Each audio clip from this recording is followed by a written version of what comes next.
Hello, everyone, and welcome to Fearlessly Authentic. I'm your host, Jodi Harrison Bauer, and I am so happy to have you join me for this episode today. This is the show that educates you, empowers you, maybe we entertain you a little bit, and inspires you to live your most fearlessly authentic life. Because in my humble opinion, if we're not trying to do that every single day, then what the heck are we doing here? We are a top 5% globally rated podcast, and it's all because of you. So please remember to rate, review, and subscribe, share with all of your friends, and we really appreciate you listening. Let's get on with the show. In today's episode, I want to share what it's like to be 65 and to acknowledge that 65 isn't old, but it's older.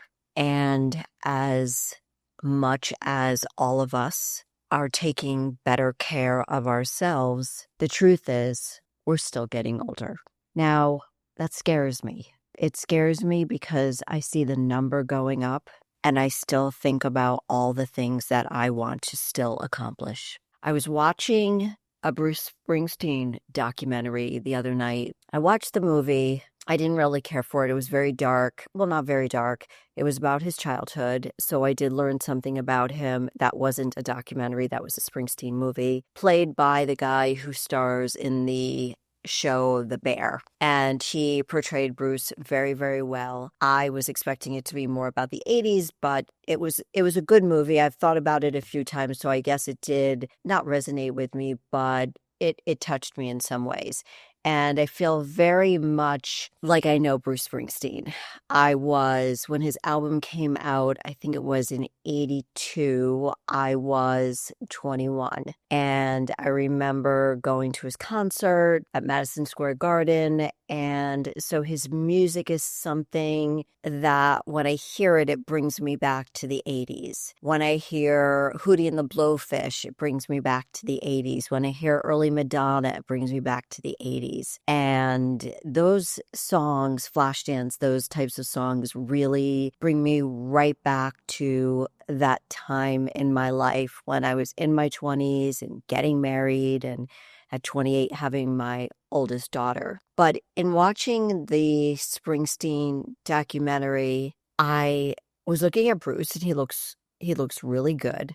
I thought he was just a few years older than me.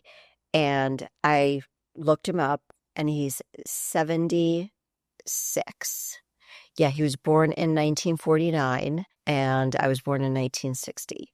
So I think what I read was that he was 27 when the Born to Run album came out. And I thought, damn, he looks really good. And his wife, Patty, is like 74. And I thought, God, she's showing us what could still be done when we're older. And even though I feel really, really good at this age, it does scare me to think about when I'm going to slow down. When is my mind and my body going to give up? When am I going to be told from my mind and body that I'm done? Not dead, but Jodi, it might not be that safe for you to put on those high heels anymore. Maybe you're making a fool of yourself with this energy that I have. But then I looked at Bruce Springsteen and I thought, well, look at the energy he has. Look at the charisma he still has. Look at the way he still commands an audience. And they even said in the documentary that this concert was probably better than any of the concerts they ever had because there was this maturity. There was this knowing. These men have known each other. The band has known each other for 40 years. And there's a comfort in knowing that your band members have your back. And even though I just really couldn't believe it that they're all in their 70s, that these guys rocked out so hard, so well. Like, I was just really blown away. And I thought, okay, Jodi, you still have time. And I know that probably sounds so ridiculous to you that I'm comparing myself to Bruce Springsteen, but he reminds me of a very youthful time. And it makes me feel like well, if he can do it, I can do it. And yes, there are other artists like Madonna and Cyndi Lauper, but I have to tell you that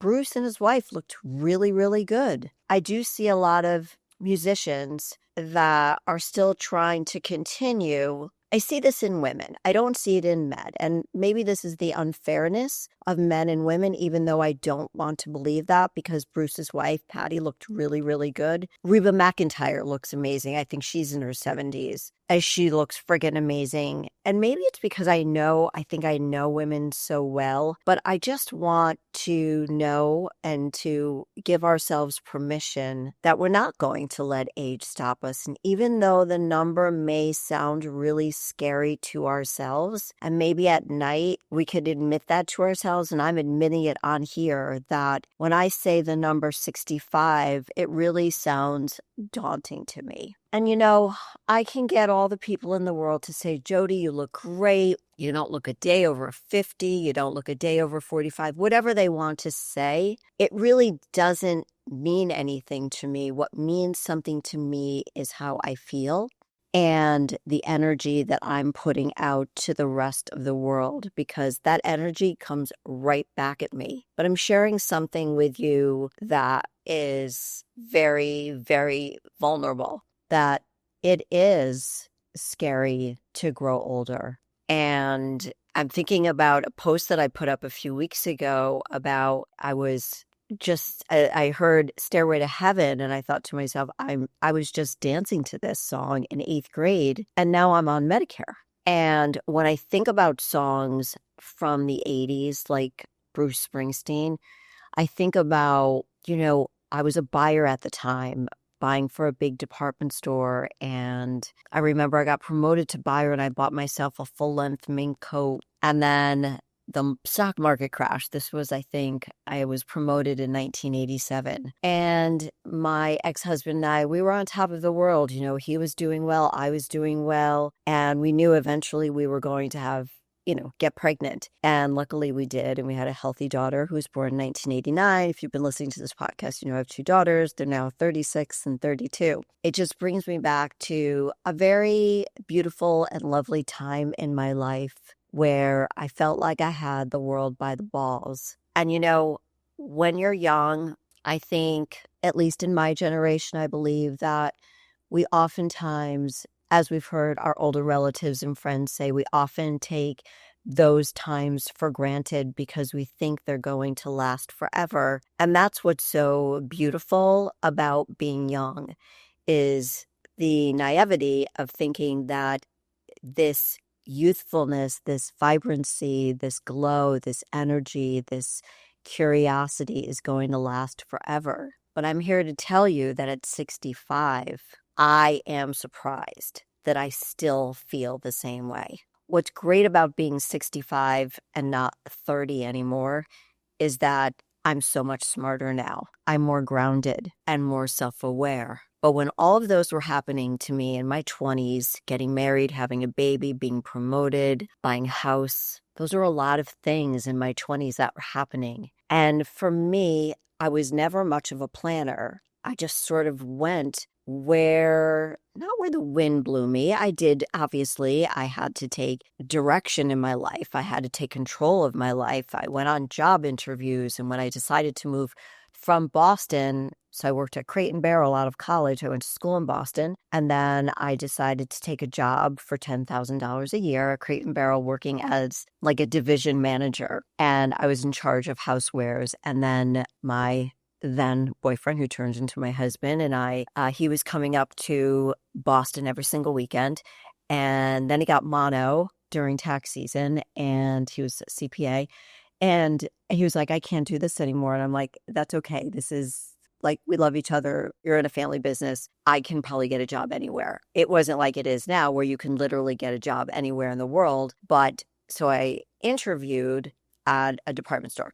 So when I say that I kind of went where the wind blew me, it's just that I think I'm comparing it to where I am right now, where my heart is really open. And this is why I feel so compelled to talk about when I was in my 30s and now in my 60s. So many things happened for me that I just knew would happen. You know, when you already know that this thing is going to come to you, like I knew I was going to marry a nice man. I knew he was going to be a good father. I knew we were going to live in a beautiful home. I knew I was going to have a good job. And I think that has a lot to do with having this abundant mindset, even though we didn't know what an abundance mindset was. All we had was the belief in ourselves, but we weren't that self-aware to even say those things. This is way before the internet, as you guys know. And I guess I just allowed these things to happen. My ex-husband was much more of a planner. And even though I allowed things to happen, I was also a planner, but I just wasn't OCD about planning. And even when we had our oldest daughter, everything went beautifully and well. And I think there's a lot to say about, again, not thinking too much into the future, not making so many plans about everything, that when you don't think so much about everything that's happening in your life, things happen organically. And I feel like that's what's going on in my life right now. After I got divorced at 42, I became really obsessively compulsive about planning everything because I was scared to death. I was scared to divorce my ex-husband, but I did it anyway. And that was the first big step into my truth and power for the first time in my life. Before that, like I said, I just kind of went where I felt I should go. I took the jobs that seemed aligned with me. Like if I interviewed for a job, of course I got it. If I was up for a promotion, of course I got the promotion. If I was up for an award, of course I was going to get the award. That is the way I thought, and that is the way everything happened to me. After I had Alexis in 1993, I wanted to get into the best shape of my life. And I found a trainer at the gym. Even though I was training other women, I needed to be held accountable. And he was the former Mr. Connecticut, and I learned so much about macronutrients and so on. And I've discussed this in other episodes. And when I went to go work with him, what I said was, I want to, I've had 2 babies and I've had 2 miscarriages. I'm at I don't know what I weighed, probably I don't know what it was. I think I weighed 108. And I said, I want, there wasn't anything about talking about, yes, of course, because we were both trainers. There was body fat and muscle mass and so on. But I went to him and I said, I want to get into the best shape of my life. No doubt that I was going to listen to everything he said to do, because that was me. I was involved in an organization called Hadassah, which is a women's Zionist organization. We didn't think too much about saying Zionism back then. It's called Hadassah. I think I know they're still around. And again, it's a women's Zionist organization. You don't need to be Jewish to join it. You just have to believe that the state of Israel, the country of Israel, should exist. Now, of course, that's a very big topic these days, and I'm not going to get into that because it's very personal. But I was very involved in that group.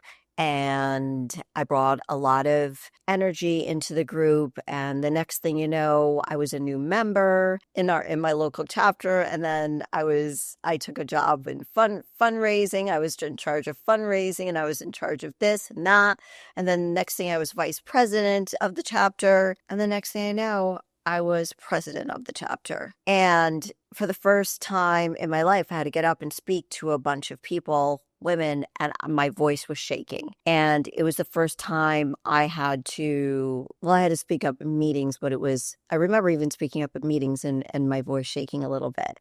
And then when I got up to speak for the first time, I was shaking. And then I got over that stage fright and I felt very empowered. But I knew those things were going to happen. I knew that when I joined this group, I was going to get so involved, because I don't like to be a sheep. I don't like to just be a follower. I like to be, if I believe in something, I want to be one of the leaders of it, in charge of it, knowing as much as I can, helping people as much as I possibly can. And our group, our chapter's job was to raise money for things that the hospitals in Israel needed to help children and families. So when I became president, I remember even my ex-husband said, "Of course you're going to become president." And I'm like, yeah, of course I was. And then I was in 1999, I was asked to be a young leader, and I went to Israel as a young leader. And again, somebody had to nominate me, and then I had to get up in front of a board and speak about why I deserved to go on this young leaders. It was for women under 40.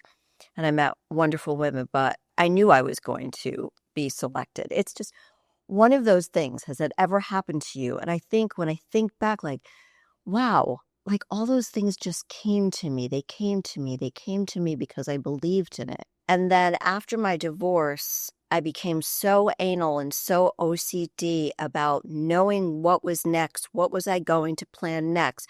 I had these 2 children that were 8 and 12. I had a demanding ex-husband who just drove me crazy. We finally get along, finally now after all these years. And I was unsure about what the future held for me. So I went deep into training and started doing that more full time and did it at several gyms and built a clientele that was really phenomenal. And I'm so grateful for the opportunities that I had at these gyms and the men and women that I was able to train. And I just knew that I was going to be successful at that. Even though I was scared, I knew I was going to be really good at it, but there was disbelief. I'm speaking out of 2 sides of my mouth right now.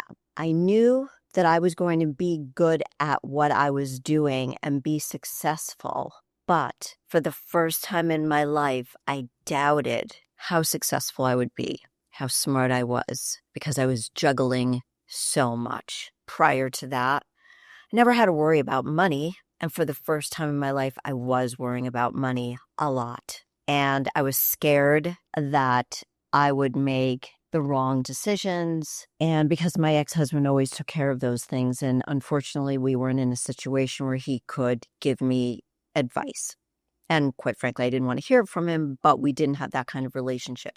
So that's where I felt the insecurity. And that doubt really, really crept to my core. I will bring this back to Bruce Springsteen, I promise. So it went from me believing in myself all the time. Yes, I'm going to get into this college. Yes, this in high school even. Oh, I heard about this man, this young man, this boy in high school. His name was Rich Lena. And he was like the captain of every sport of, the 3 major sports. And he was smart and he was cute.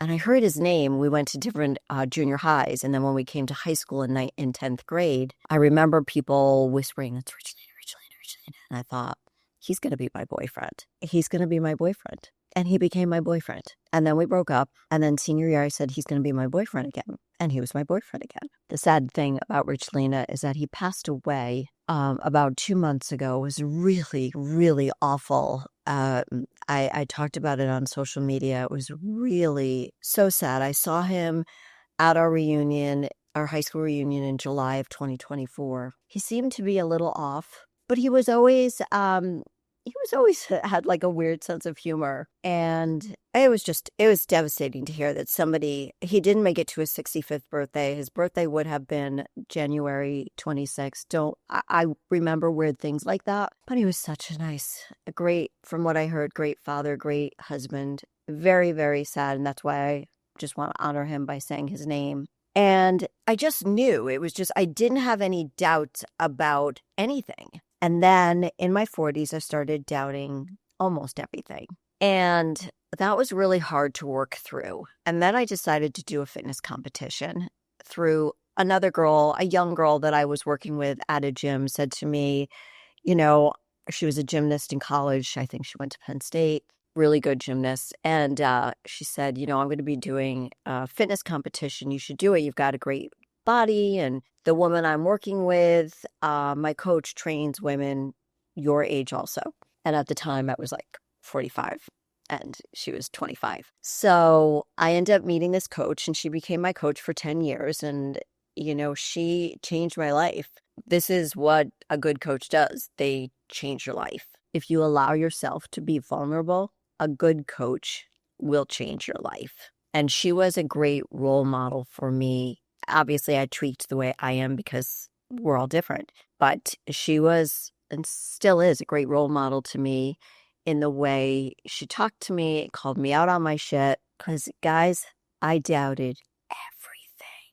I went from believing in myself in a very naive way, right? Like, why wouldn't I get this job? Why wouldn't I get that promotion? Why wouldn't I go on this trip? Why wouldn't I become president? Why wouldn't I get one of the highest honors in the state for being the president of this chapter? Why? Why wouldn't I? Of course I would. And then I went into my 40s, doubt, doubt, doubt, doubt, doubt. And I had to figure out how I could stop the doubt because I was used to succeeding at everything and I was getting older. I was getting older. And when I told my friends and family that I was going to compete in a fitness show, they told me I was too old. And my coach believed in me. And I made up every excuse for why I wouldn't get on stage to compete. And finally, she just literally kicked me on stage and said, Harrison, you're doing this. And then once I got a taste of performing on stage, I didn't do a routine. When I say performing, the walk, the presence, everything, I was like, shit, I'm going to win these shows. Like, I'm going to win. And I did. Not only once. Yes, I won many, many local shows, but I won 2 consecutive world shows. 2 consecutive world shows. And I remember her saying to me, Harrison, this is something nobody could ever take away from you. And then I had an article written on me. I was featured in Oxygen magazine, which was like health and fitness. It was a big, big magazine for all the competition girls. It was like our Bible, Oxygen magazine. And to be featured in that was like a really big deal. I wanted to get to be on the cover. So that's something I did not accomplish. And I remember this wonderful coach of mine, as much as I am giving her all these accolades right now, I remember saying to her, she's putting all these young girls, she had a great relationship with the magazine. And I remember saying to her, why, you don't have anybody on your team that's won 2 consecutive world shows. And she's like, Harrison, it doesn't matter. You're in 45 and over. You're in the Masters. Nobody wants to see a woman your age on the cover of a magazine. She did say that to me. And when I won those 2 world shows, I was 49 years old. Do you believe it? I'm sure she would take that back right now, but that's what she said to me. They want to see these, the Lindsay Messinas, the Lori Harders. If anybody who listens to this show also follows Lori Harder, she was also a world champion, not a 2-time consecutive world champion, but a world champion in different categories, not to take anything away from Lori. And Lori is 20 years younger than me. And so she pushed the Lori Harder. She pushed the Lindsay Messina. I think Lindsay's 41, 42 years old now, both beautiful women. And good hearts, wonderful, wonderful people. So, I was happy for them, but I couldn't understand why she had a 2-time world bikini champion here on her team. I wanted to make a name for the older woman because there were a bunch of women backstage. We were competing in 35 and over, and we were all over 45. Now, let me tell you, there is a big, big, big difference between 35 and 45. It's called perimenopause. And it wasn't until I gathered all the women over 45 and said to the person the promoter of the show, and said, hey, you've got all these women backstage. And one of them was the owner of the magazine, Oxygen magazine, Men's Health. His name was Robert Kennedy. His wife competed in a show against me, and she was over 45. And I said, you've got all these women backstage. Like, it's not fair for us to compete 35 and over. So when I won those 2 world shows, I had a new grown belief in who I was, and I felt like the old Jodi. And, when we talk about reclaiming ourselves, I wanted to reclaim the old Jodi who believed in herself versus the Jodi that was doubting herself. And I knew by competing, because I'm really good at keeping my nose to the grindstone, blinders on, I want to accomplish a goal. You're going to help me accomplish this goal. I'm going to do whatever you tell me to do, and I'm going to win because I like to win. And Kathy brought me there. My coach brought me there. And then that brought on a new confidence. That's when I started Jodi Fit. I was already training women, but that's when Jodi Fit was born in 2009. And that's also when I left my girlfriend group. I spoke about this last week. The girl group, the birthday group that we had, I almost feel like, I'm not sure if I mentioned this in last week's episode, but I almost feel like it's the Hillary Duff, Ashley Tisdale situation where Ashley called out the mom group that she's in and said they were mean to her. And it was like Mean Girls. And that's how I felt in my mom group, in the birthday group, that there was like the one with who disliked me the most and led the pack with meanness. And that is also the same year that I had gotten divorced in 2002. And one of the things that I wanted to do was to try to maintain my friendships with these women was to stay in the birthday group. This way I was still living in the town. It would give me that feeling of still feeling connected to them. And it just wasn't there anymore. And when the last straw of the camel's back broke, I know I'm saying this wrong, but the last straw was when she called me out on something that I don't want to get into this episode because I've talked about it before. And that's when I remember I called up a group of my still close friends in that group and just said, I can't be in the group anymore. I'm out. So I won my 2 world shows. Jodi Fit was born and I started Jodi Fit. I won my 2 world shows. So I had this new confidence. My oldest daughter was in college. Little one was in high school getting her license. And things started manifesting more. I opened up Jodi Fit and it was really successful. And I was working my ass off, but one thing about me is I love to work my ass off. Give me a purpose and I will work my ass off. I need to be motivated with a purpose. And I had to create my own structure for the studio with appointments, right? And women came from all over. I had billboards and there was the Jodi again. There she was. But now with social media, I started comparing myself. And you know that we always lose when we start comparing. And I think that was it became a real insecurity for me. I'm just saying this out loud for the very first time. And then I turned 50 and I was postmenopause. So while I was competing and won my 2 world shows, I was perimenopausal. So when I have to just be honest here, again, as I always am, is when I hear the complaints of perimenopausal women, I do feel for you.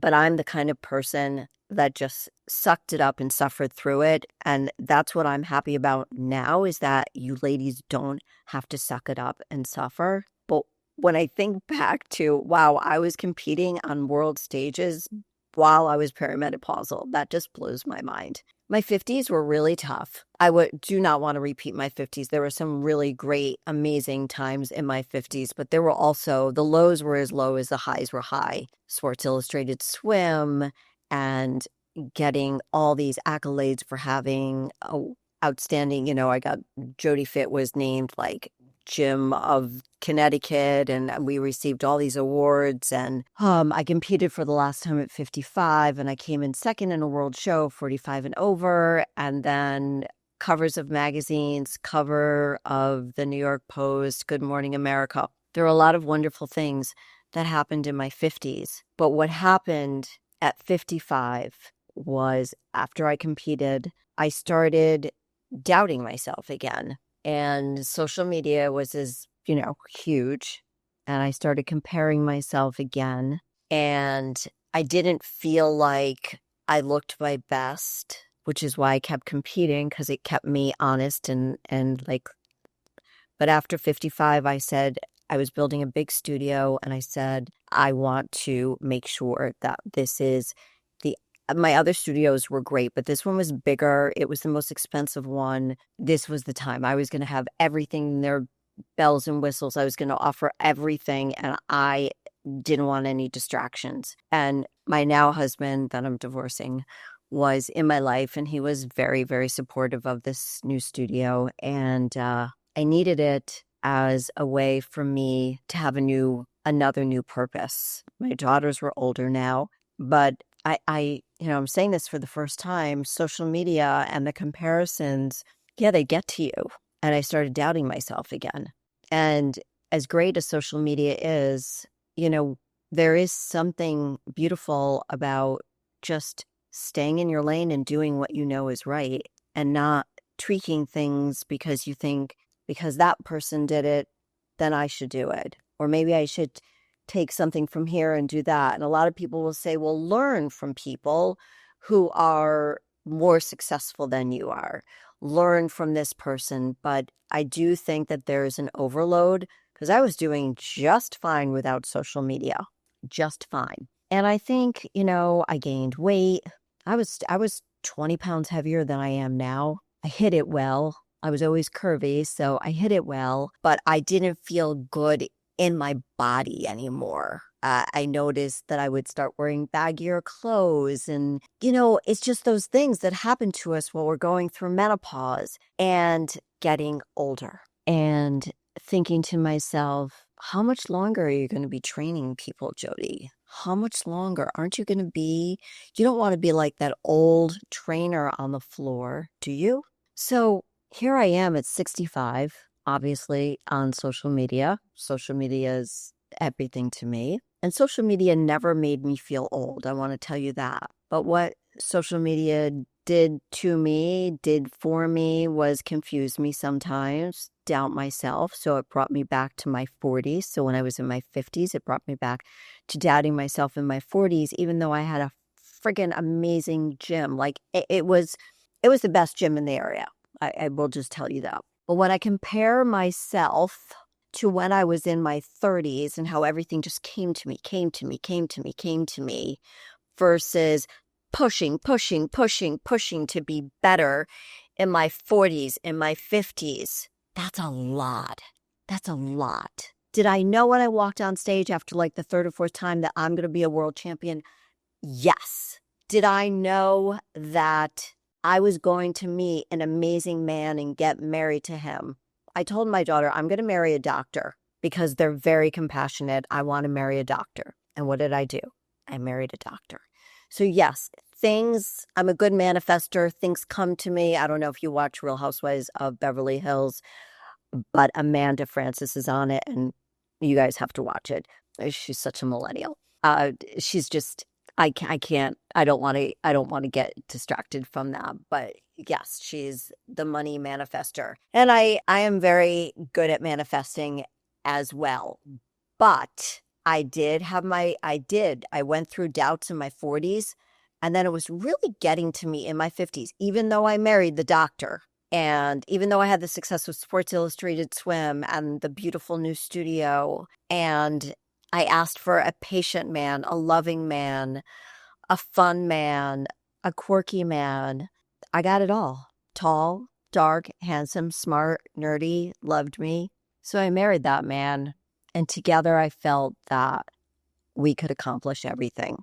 So I manifested the doctor. I manifested the patient person. I manifested tall, dark, handsome, quirky, nerdy. So I felt like I had the old but new Jodi back. And then the doubts came in again because at 62, I closed the studio. And I started thinking, what's next for me? And then I started feeling old again. So I started doubting myself because of my age when I turned 50.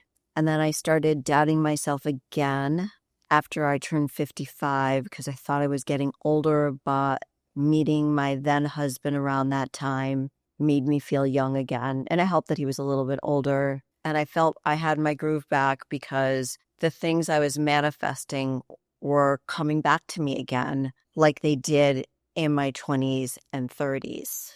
And now at 65, I'm going through another change because we're getting divorced. And I'm grateful for everything. Wow, this is the first time I'm crying about him. And I'm grateful for all the love he gave me and all the support he gave me. And I'm sorry things had to end because I did love him very, very much. And he was as kind to me as he possibly could be.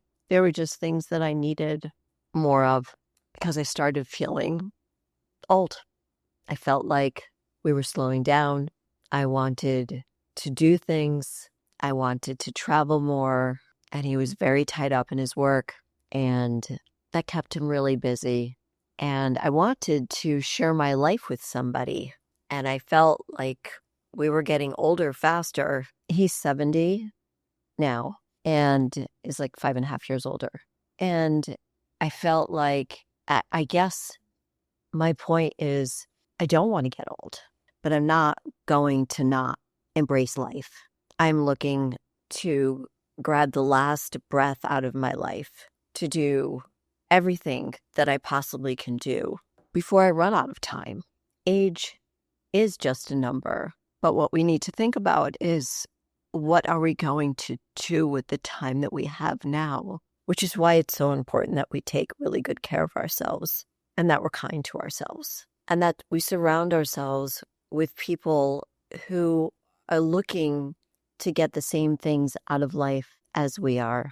And our life became very separated, and that's where we are right now. So age is just a number, but it does also indicate, like, what are we still offering society? What's our worth? What do we want to accomplish? So all these things that came to me so naturally, the jobs, the promotions, the accolades, the awards, from the time I was a buyer to the time that I had my studio in my early 60s, being a top 5% globally rated podcast. When you put yourself out there on a global level, the competition becomes really stiff, and it's easy for us to doubt ourselves. And with age, for me, I feel that I've put a lot of pressure on myself to accomplish so much, but there's still so much more I want to accomplish. And as soon as I think, God, Jodi, maybe you only have 5 years left. Like, what are you going to do? Am I old? Is 65 old? I don't feel old. You guys know that. But that number it holds a lot of weight. It's old. 65 sounds old. And I talked to my girlfriends about this. It is old. It's scary. So when I was watching the Bruce Springsteen documentary and I see this guy who looks so friggin' good, I could not believe he was 76. I thought he was like 67. I did not believe he was 70. I was like, what? He was born in 1949. I'm like, okay, all right.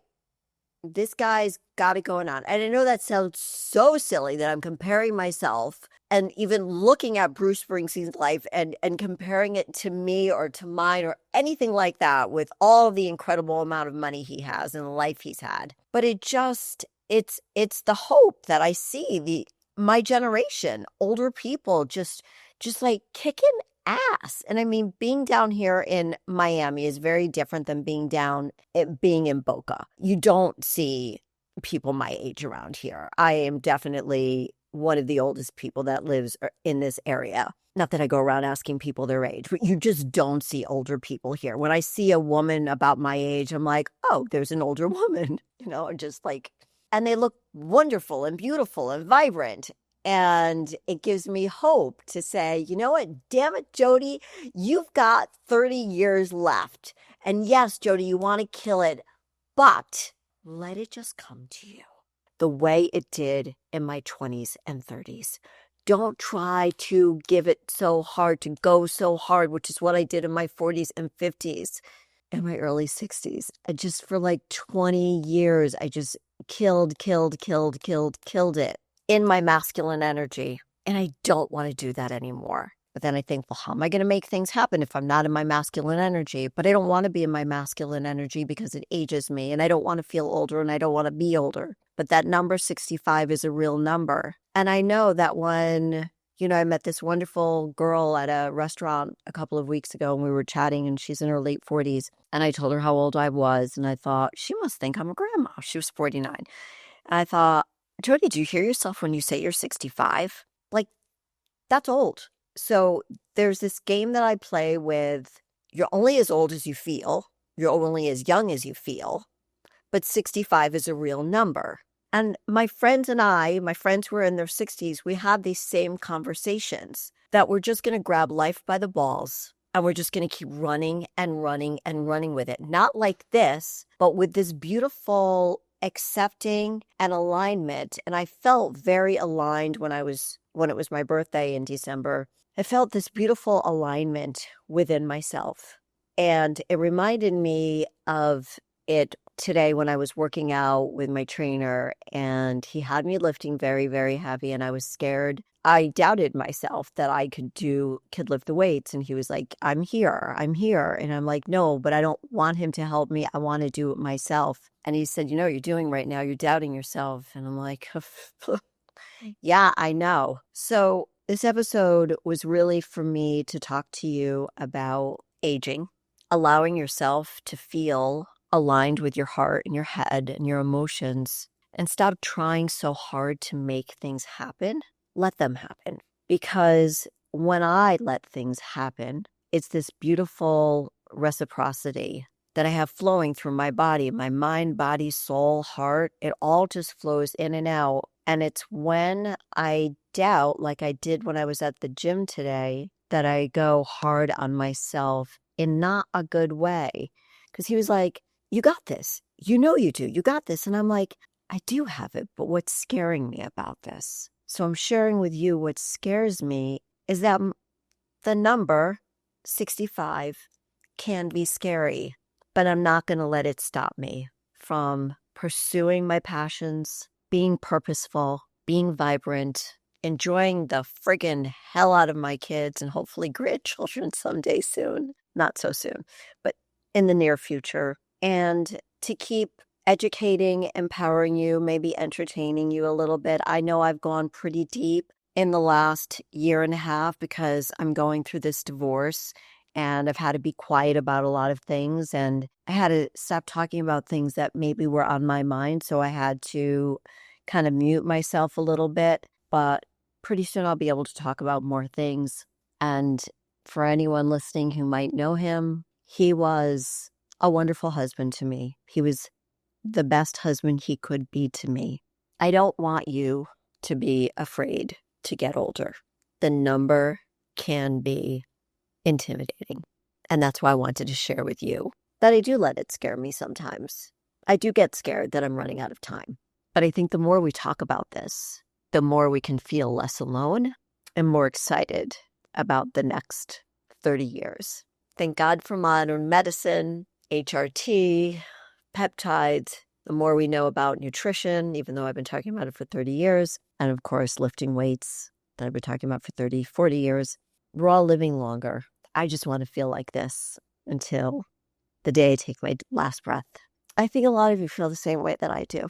Or you have parents, or maybe an aunt that feels the same way, or maybe an older friend, older sister that feels the same way that I do.